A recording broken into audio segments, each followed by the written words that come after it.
Today, my beloved state of Indiana, where I've grown up, raised my family, is poised to break my heart and become the first state in the nation to proactively take women's rights away in light of the Dobbs ruling on June 24th. For 50 years, there was one central issue, and that is, can we overturn Roe v. Wade? If what we fear happens today, please take a moment and grieve. I certainly will. I never felt that it was unattainable. I just didn't know how long it would take. Author has the right to close. Thank you, Mr. Speaker. We've heard from all sides, a lot of what ifs, many views. Right off of the bat, I thought that we were doomed as far as abortion rights go. This bill restores faith in humanity and faith that human life has value. I knew within our House and our Senate that, they have a supermajority and that we could really be in a dangerous position. Questions on final passage of the bill. All those in favor will. Machines open, vote aye. Those opposed will vote no. And of course, as time went on, it all played out and our fears were, became reality. Representative Manning, Representative all the members voted. Tally the roll. Roll call shows 62 ayes, 28 noes. 62 ayes, 38 noes. The bill has passed. Excuse in the chamber. It shall. The clerk shall inform the Senate of the passage of the bill. Call on Representative Manning for a House motion. Motion is second. All those in favor of the motion adjourned, indicate by saying aye. Those opposed, no. Motion is adopted. The House is adjourned. After everything was over and I walked out of the door and into the hallway where a lot of our protesters were standing, it's a lot of crying. And first thing I wanted to tell everybody is I'm so sorry. Hold up.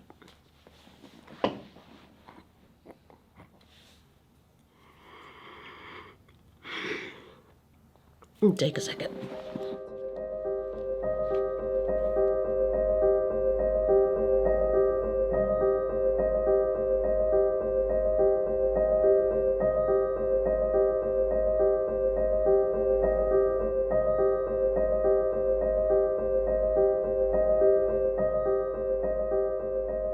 I grew up in Terre Haute, Indiana, where my dad was an anesthesiologist at Union Hospital.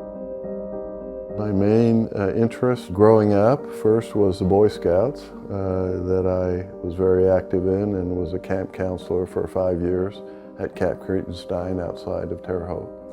And I was very interested in politics. My father was conservative, but as a kid, I would be sitting around the campfire at Camp Cretenstein reading books on politics and history. I was influenced by my father, but if that research and study hadn't proved out, I would have done something else, but it did prove out. It proved out to me that conservative policies are the best organizing set of principles for a just and free society. I then went to undergraduate at Indiana University, where I was an intercollegiate debater. Joined a fraternity and got myself up to my eyeballs in both conservative politics and student politics. And then I went to University of Florida Law School and, of course, became sworn in as a lawyer. Then I moved back to Indiana and joined the Indiana Attorney General's office. And that's where my career began. I was raised in a military family. My father was in the Army, so as a child we moved around a lot. We experienced so many wonderful things. January of 1986, I was a single mom at that time.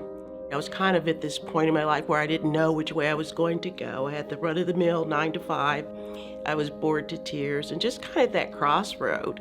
And then at the exact right time, I was watching a movie with Patty Duke in it, and she was enlisting in the Army.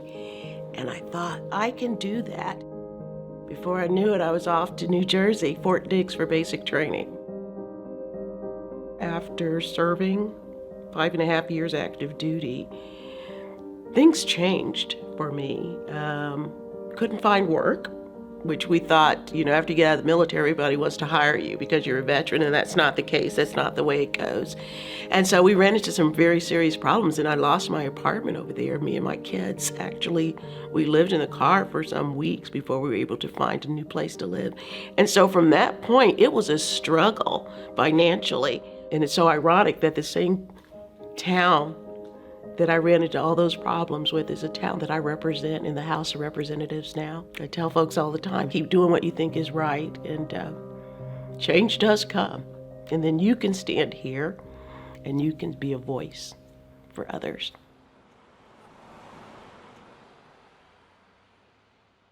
John Stemberger is a lawyer in Florida, I know, and who's very active in the conservative movement, pro-life, etc. So he put this whole thing together. Once I started practicing in Indianapolis, I spent 2 years with the Indiana Attorney General's office, and then I set up my own practice in 1975.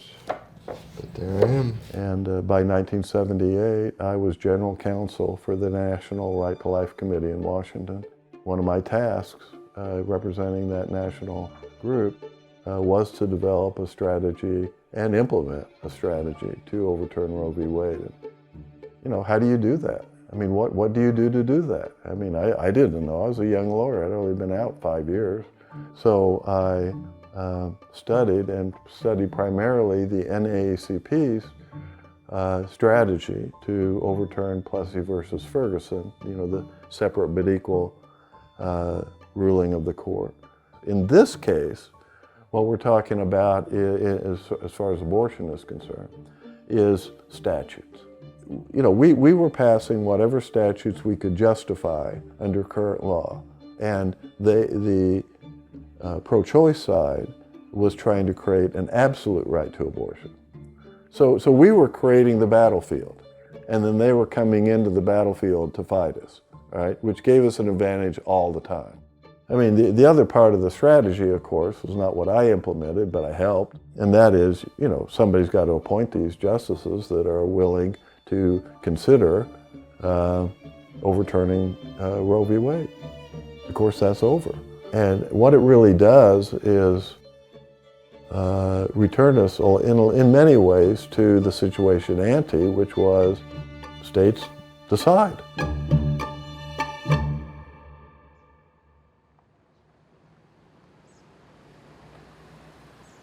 I've covered 5 governors, more than 25 sessions. This one was incredibly unique, though, because we had very rarely, none in my time, seen a special session that was called for a specific issue. The state had amassed billions and billions in our reserve fund, and the governor wanted to give some money back. But shortly after he announced that, the Dobbs ruling came down. And immediately, Republicans in the state realized this is our opportunity to rewrite the law right now that we have a Supreme Court opinion in our hands that we can use as basically a template. As we navigated that time immediately after Roe fell, it was astounding how much I had to talk about politics to patients just trying to get health care.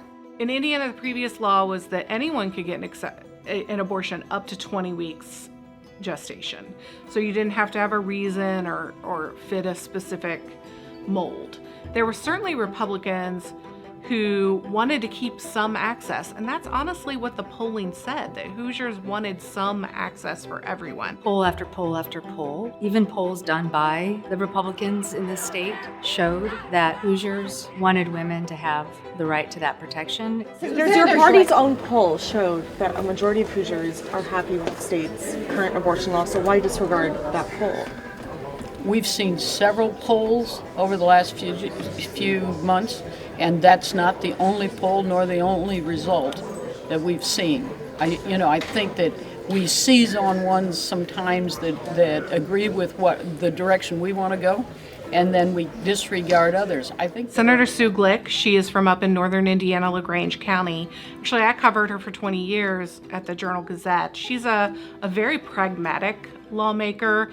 She is not a, stick with the Republican position no matter what. She does occasionally go against her caucus.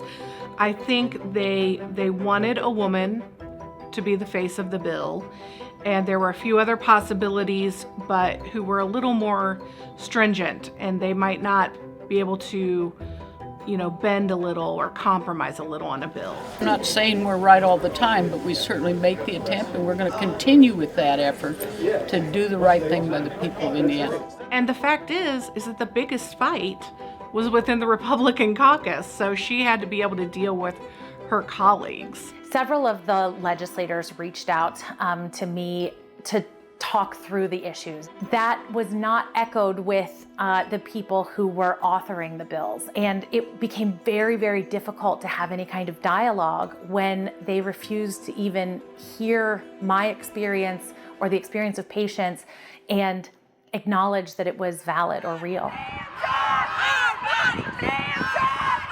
The first day was incredible. It was something like I've never seen. We had thousands of people on both sides of the issue, all over the State House, chanting different organizations. We had the Vice President Kamala Harris come into town to address lawmakers. And then we had the House and Senate meeting on several bills. I mean, to be in that building on that first day, the building shook with the number of people. And it was very tense. That entire 10 days was an intensity that I've never seen. This amendment is just purely simple. We're going to remove, in this amendment, the exceptions for rape and incest. I'll take you back to what I considered the biggest vote of the session. It wasn't the final votes. The biggest vote of the session was on an amendment in the Senate. The bill itself allowed abortions in case of rape and incest, and there was an amendment to take that out. And that is where this huge fight was going to be. And the reason is exceptions equal death. I think Democrats thought if they took out the rape exceptions, that they had a chance to kill the entire bill, because half of the Republican caucus and the whole Democrat caucus might be enough to torpedo it. The 10-year-old girl that was raped, can you explain to me what benefit she would get? Because I remember there's the gentleman by the name Jim Bob who said that I hope that she one day would understand the benefit of what she went through. In the background of that amendment was this national case in which a young girl from Ohio was raped and then had to come to Indiana to seek an abortion. So by removing the exception for rape, can you tell me a 10-year-old that her body is not even developed? By law, she cannot have a job. She's still in elementary school. By removing this exception, can you tell me that how would that deal with that 10-year-old girl? Well, as I said, when we have exceptions, that equals death. It became a national firestorm with Republicans at first not believing that this could possibly happen to such a young girl, accusing reporters of making it up, accusing the doctor of making it up. Eventually it all came out, of course, that it's absolutely real. And I do believe that without that case, that amendment might have gone through and Indiana might have a law without exceptions. You know, the bill started in the Senate and then it moved to the House. And it did seem like once it was in the House, a lot of the arguments had already been made in one chamber. So they just had less emotion, a little less talk about it. They were ready just to vote and move it on. I'm voting no on this bill, but not for the same reason that my Democratic colleagues are probably going to vote no on this bill. I'm voting no on it because it is a weak, pathetic bill that still allows babies to be murdered. I knew at that time that this is one of those moments where we're going to have to step out of that comfortable box of secrecy or whatever you want to call it and put a face to this. I have served my country in the United States Army regular Army. And when I was in Fort Hood, I made a choice. I was married, I had 2 children, but I had to make a choice about whether I wanted to continue in the military and give birth to another child, or whether I was going to choose my career.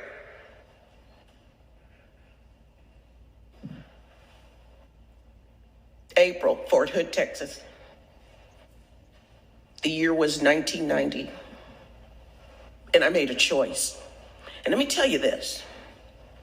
It was not, after everything I've been through in my life, all the obstacles, all the adversities, after serving, after raising my family, grandchildren, it took me getting to this state house for my colleagues to call me a murderer. I had to get that kind of abuse in this room, in this chamber. Sir, I am not a murderer, and my sisters are not murderers either. We are pro-choice. That is what we are. We believe that we have command over our own bodies. That's who we are. Once again, we're dealing with an issue that may pertain to me, mostly pertain to me and women like me. And then the ones that are making the calls on it are old white men who will never know anything about my experience as a woman or the experience of so many women. But I also wanted to make it relatable because these same gentlemen and women too, they have daughters, they have wives. I even said they have mistresses that have sought abortions and have gotten abortions. And even when this becomes illegal, you're still going to have the means to make sure these women in your life are able to leave Indiana and go anywhere in this country and have a legal, safe abortion. But the folks that are in my constituency, maybe in more rural areas, we're still going to be left with no choice. I knew that an abortion ban of some strictness was getting through no matter what. But you can't help but be impacted by some of those stories you hear when you're in that room. Whether it's, and it's both ways, honestly. There were people who had abortions who later regretted it. There were people who didn't want to be pinned in case they had to make a different choice in their life. And so I think both sides had a lot to say, and especially the opposition, because that was going to be the big change in the bill, was going to be, from 20 weeks to essentially none, except for 2 small exceptions. Toward the end, I've never seen the amount of lawmakers just want out of that building. It was so stressful and so tense for an entire 10 days that they just all wanted done. That will rest. We will be right back at this, whether it takes another 50 years. We had just posted the story at like midnight or whatever. We're sitting in here, we're decompressing, right? And next thing you know, boom, the email comes across. Oh, he signed it, Now we got to recraft the story. And, he signed it behind closed doors with no fanfare. You would have thought if it was something you were super proud of, it would have been done in the middle of the day with as much coverage as you could get, and a ton of people standing behind you as you signed this into law. But it wasn't like that. And I think that was very, very telling. I really think that was very telling as to the way they truly felt about this legislation.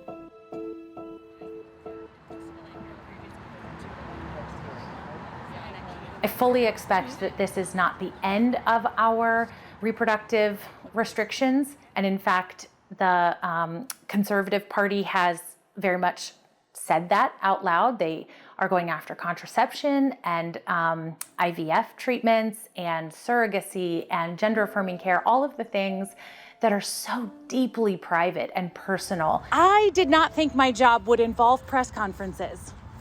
More specifically, I did not understand that my home state would train me to be a highly skilled physician, only then to ignore my expertise, skills, and knowledge, and more than just ignore, to criminalize my work. As an OBGYN and an abortion care provider, I fear the worst when it comes to the legal landscape. And today in Indiana, hundreds of thousands of people will be refused the care that they need and deserve. I mean, this has been 49 years?